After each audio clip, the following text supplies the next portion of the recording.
The email arrived at 9:14 a.m. sharp, sandwiched between a client update and a newsletter I didn't remember subscribing to. The subject line read, "Family Trip Details Payment Breakdown." I clicked, assuming it was a general plan or a packing list for the family vacation my mother had vaguely mentioned during a rushed phone call the week before. But what opened wasn't an invitation. It was a spreadsheet, color-coded, itemized, labeled. There was no "Dear Arlena, no hope you can make it." Just a table of financial allocations, one column for each family member.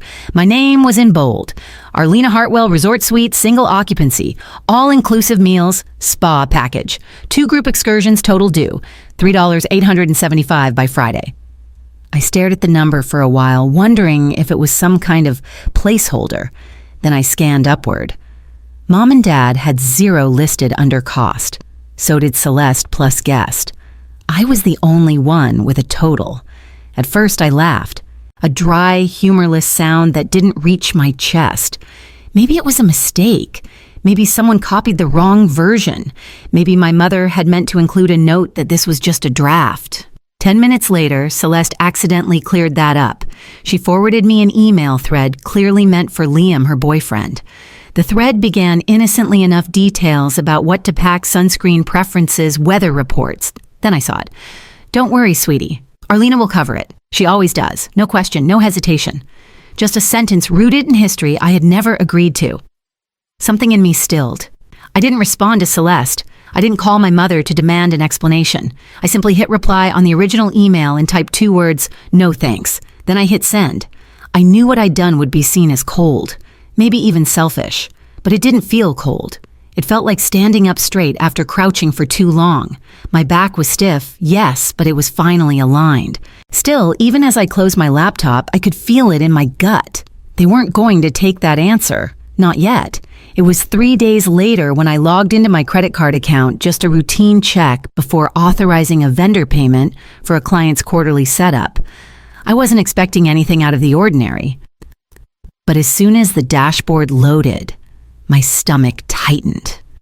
Pending $9, 834.76 flights, a beachfront resort in Maui, spa packages, excursion deposits, even a dinner reservation marked romantic sunset sail for guests. My name was on every single charge. At first I thought it had to be fraud, some elaborate identity theft scheme, but then I saw the billing address mine.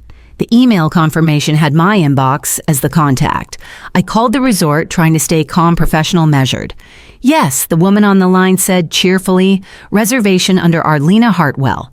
It's a full package for 6, your parents, Celeste, her partner, and yourself. All prepaid." All prepaid. With my card. I ended the call. Then, with fingers colder than they should have been, I opened the dispute window, selected each transaction one by one, and clicked Dispute All.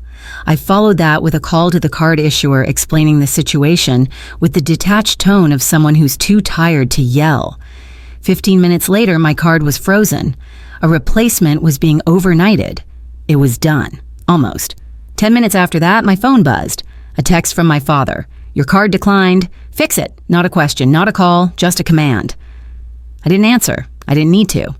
Instead, I stood by the window watching the soft cloud cover roll over the city skyline. My reflection looked back at me through the glass, steady, unreadable. And I whispered to no one in particular, let them fly on faith. Because if their perfect little show was still scheduled to take off, it wouldn't be on my dime. And they were about to find that out the hard way. I was halfway through my second cup of coffee when the text came in. "What did you do? They're losing it at the airport." It was from Ezra, my younger brother, the one who hadn't even been invited on the trip. He rarely messaged me unless something exploded, which apparently it just had. I stared at the screen for a moment, then typed back, "I paid my own way. Isn't that what you all said?" No reply. I imagined the scene clearly, my parents at the check-in desk, Celeste tapping furiously at her phone, my father's voice rising, then breaking into that brittle tone he used when things slipped out of his control. The card declined, the resort's reservation canceled, the family's fantasy unraveling at the gate. They didn't board. Instead, they showed up at my place 3 hours later. I heard the banging on my door before I even made it down the hallway. When I opened it, they pushed their way in before I said a word. My father's face was crimson sweat lining his hairline. My mother's jaw clenched tight. Celeste was already crying, and Liam, Celeste's boyfriend, stood behind them, all silent, confused, holding a duffel bag like he still wasn't sure if this was real. My father went first. "How could you do this to us?" he snapped. "We were stranded, humiliated, in front of everyone." My mother cut in voice sharp. "You made us look like fools. We told the resort you were paying." "You agreed." "I never agreed," I said, calm but each word sharp. "You charged my card without asking." "You lied." Celeste wiped at her eyes. "We were counting on you. It was going to be special for who I asked. You or Liam." That made her flinch. Liam finally spoke slowly. "Wait. Arlena wasn't treating the family?" I looked straight at him. "No, I wasn't."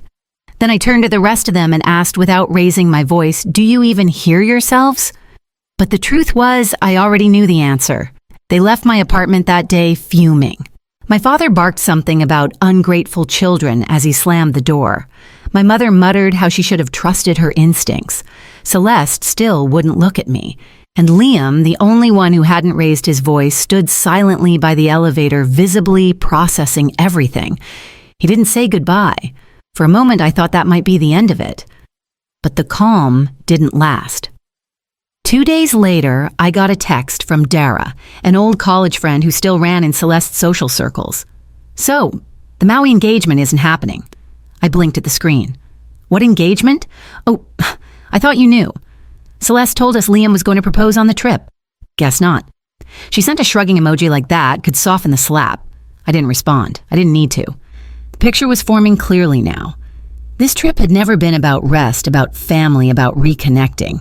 It was a show, an orchestrated performance to stage a fairy tale proposal in a 5-star resort with a hand-picked backdrop of success and stability.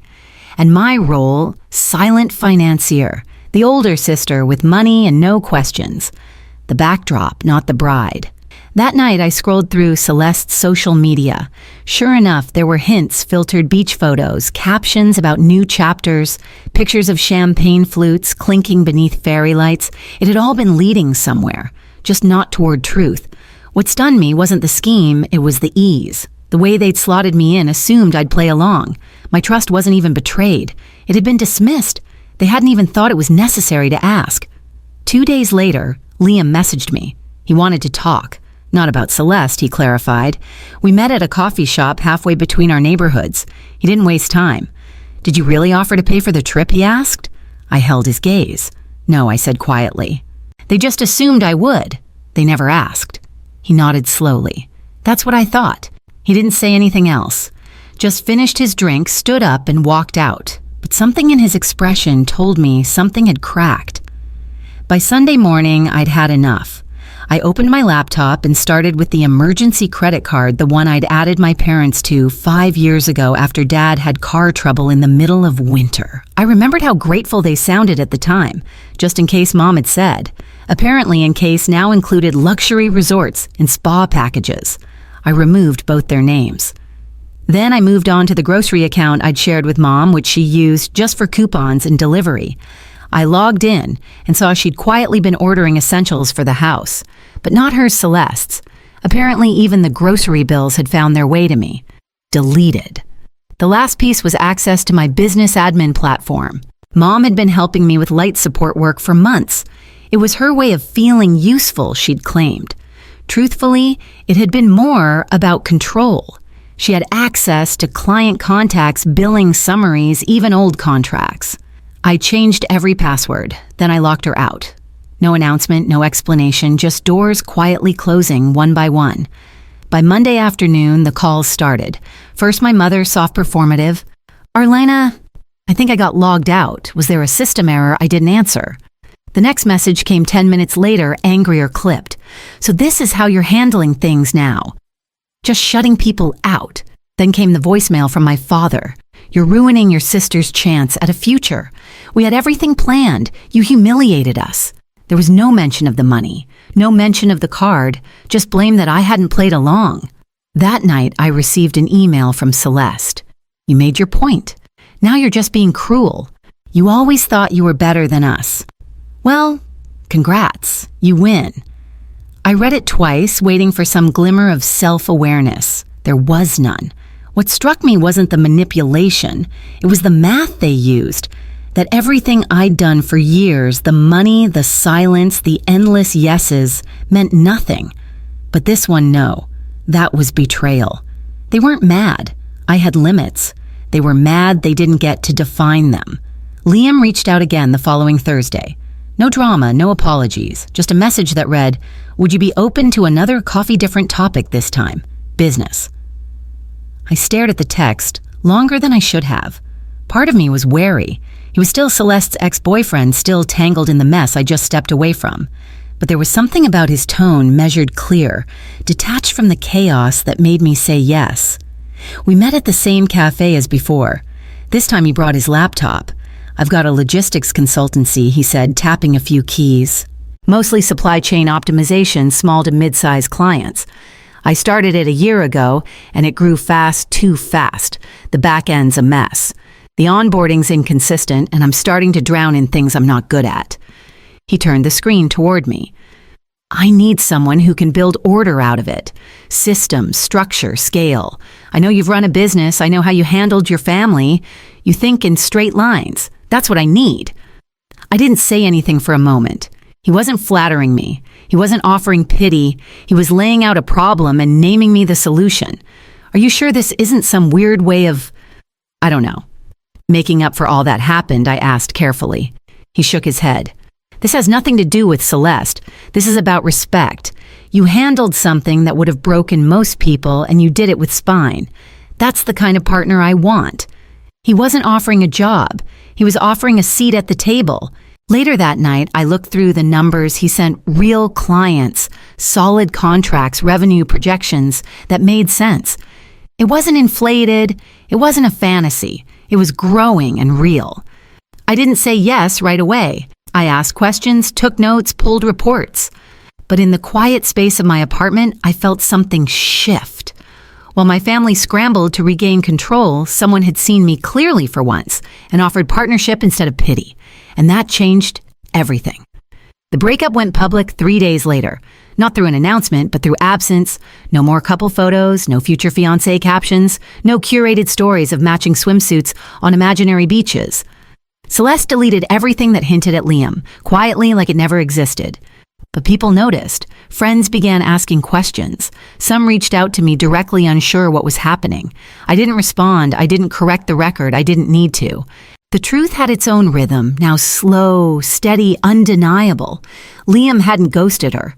He told her directly he wasn't comfortable with how the trip was handled, how money had been weaponized, how I'd been used.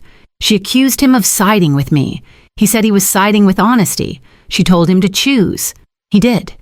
That same week, I received a joint email from my parents, formal, clinical, absurd. They acknowledged the charges from the vacation and offered to repay them $100 per month. In exchange, I was to sign a statement agreeing not to pursue legal action and to let the matter be considered closed. It wasn't an apology. It was a financial ceasefire with terms designed to protect them. I replied with one word no. That same evening, I received another email. This time from Celeste. "You've made your point. Now you're just being cruel. You embarrassed me. You turned Liam against me. You ruined everything we were building. And for what?"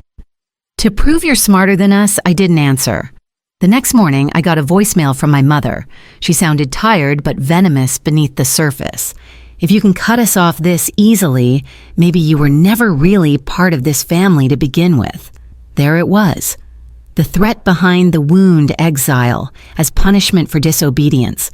I sat with it, letting the silence stretch around me. I didn't feel guilt. I didn't feel victory. Just stillness. They were unraveling not because I fought back, but because I stopped playing my part. There was no rage left in me, no urgency to defend myself. I wasn't interested in proving anything. Because I'd learned something simple and devastating. Sometimes silence isn't avoidance. It's the loudest thing you'll ever say. I filed the paperwork on a Tuesday morning. Quietly, without ceremony, I closed the consulting business I'd built from the ground up. It had served its purpose. It had kept me afloat. But I was done surviving. Liam's offer was real. I reviewed the final contract 3 times before signing. Full autonomy, partner-level input, quarterly profit shares. My first check came through before the end of the month, just over $9,000. Not a gift, not a favor. Earned. I moved out of the apartment I'd lived in for 8 years. The one with the leaky faucets and thin walls and the emergency fund taped behind a drawer. My new place wasn't flashy, but it was mine. Quiet, clean, no ghosts. For the first time in years, I didn't feel like someone's backup plan. I didn't feel like a contingency or a safety net or a quiet wallet in the shadows. I felt free. Then came the knock. It was soft. Too soft for delivery, too late for a neighbor. I peeked through the peephole and froze. My mother stood on the other side, holding a container of soup. When I opened the door just a few inches, she gave a small smile, like we were old friends running into each other at the market. "I'm just here to check in," she said. "Are you okay? I didn't open the door any further. How did you find this address?" She looked almost amused. "Christmas card list." The phrase landed like a slap, so familiar, so practiced, so shameless. "I can't let you in," I said. Her smile faltered, but she nodded, turned and walked away. That night, I got a fraud alert. Someone had tried to reset the password to one of my dormant business checking accounts. The recovery email. An old one tied to my father. I locked everything again, changed passwords, reported the attempt. They weren't pretending anymore. The morning after the fraud alert, I went straight to my bank. I closed the account they tried to access and opened new ones at an entirely different institution. Changed every password, scrubbed every old connection I could find. I even updated the 2-factor authentication on accounts I hadn't touched in over a year. Then I filed a report. I didn't expect legal action to come from it, but I wanted it documented. I wanted a paper trail. Something real, something outside of memory. A few days later, my phone rang. Unknown number. I almost didn't pick up, but something told me to. It was Ezra. He sounded off, slurred. Maybe drunk. Maybe just tired in a way I knew too well. "I didn't touch your accounts," he said immediately. "I swear. I didn't say anything. They think I gave you away. Think I helped you pull that stunt with the card. Think I told Liam something. I didn't." I could hear him breathing on the other end, uneven, like he was standing on a porch with nowhere to go. "They think you owe the family," he continued. "That you ruined everything. That you turned Liam against us." He paused. Then quietly, "But you were just the first one to stop. I think I'm next." I let the silence stretch. There was nothing I could say that wouldn't drag me back in. After I hung up, I sat at my kitchen table and wrote down every cost I had ever carried for them. Every wire transfer, every rent check, every drained holiday that ended with me cleaning up while they smiled for photos. Then I made a second list. What I'd gained since stepping away. Peace, purpose. Time that belonged only to me. I called my lawyer that afternoon. I wanted cease and desist letters sent to all of them. Direct, final, no warning, no more pretending, no more reaching, no more access. The letters went out in silence, and the silence that followed was louder than anything they'd ever said to me. No more texts, no more emails, no more late-night calls masked as concern. My inbox stayed clean. My voicemail stayed empty. And my life finally stayed mine. Weeks passed. The business with Liam grew faster than we'd expected. I settled into my new role like I'd been made for it. I wasn't just managing accounts.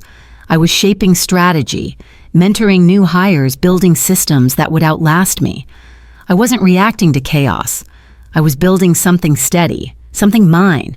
I started sleeping better, eating without tension in my jaw, smiling without checking the room first.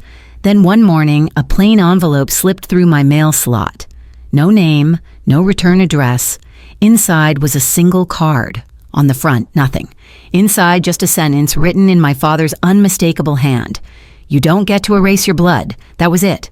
No signature, no threats. Just that old familiar guilt condensed, sharpened, and dressed up as truth. I didn't tear it up. I didn't cry. I walked over to the locked file drawer where I'd kept the police report, the bank documentation. The cease and desist copies the voicemail transcripts. I slid the card in and shut the drawer. Evidence, not emotion. That evening, after finishing up a proposal that had nothing to do with my past and everything to do with my future, I opened a blank document and typed a note to myself. I didn't walk away from my family. I walked back to myself. Then I saved it, closed the laptop, and stood up without looking back. No speech, no mic drop, no final confrontation or cinematic scene at the doorstep. Just peace, because I had already made the choice that mattered.